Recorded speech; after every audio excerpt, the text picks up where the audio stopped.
मुंबईकरांना मुंबईतच त्यांच्या हक्काचं सुरक्षित घर मिळावं आणि मुंबई झोपडपट्टीमुक्त व्हावी हे वंदनीय बाळासाहेबांचं स्वप्न. बाळासाहेबांच्या या स्वप्नाची पूर्तता करण्याचा दृढ संकल्प उपमुख्यमंत्री माननीय एकनाथजी शिंदे साहेबांनी केलाय. यासाठी हिंदू हृदय सम्राट बाळासाहेब ठाकरे नागरी लोककल्याण अभियान राबवण्याचा महत्त्वपूर्ण निर्णय त्यांनी घेतलाय. चला तर मग जाणून घेऊया हे अभियान नेमकं काय आहे. सुसज्ज सुरक्षित घर हे प्रत्येकाचं स्वप्न असतं. त्यामुळे मुंबईत छोट्याशा घरात राहणाऱ्या नागरिकांना दिलासा देण्यासाठी शिंदे साहेब झोपडपट्टी समूह पुनर्विकासाला विशेष प्राधान्य देत आहेत.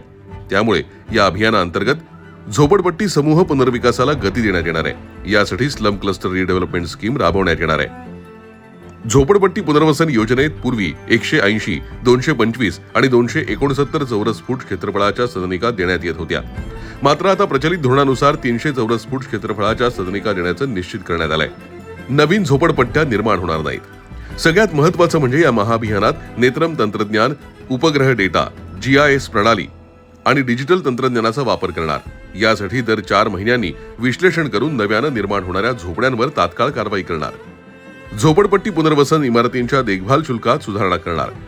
झोपडपट्टी पुनर्वसन प्रकल्पांमध्ये आता उंच इमारती बांधण्यात येणार आहेत. परंतु सध्याचं देखभाल शुल्क त्या मानानं अत्यल्प आहे.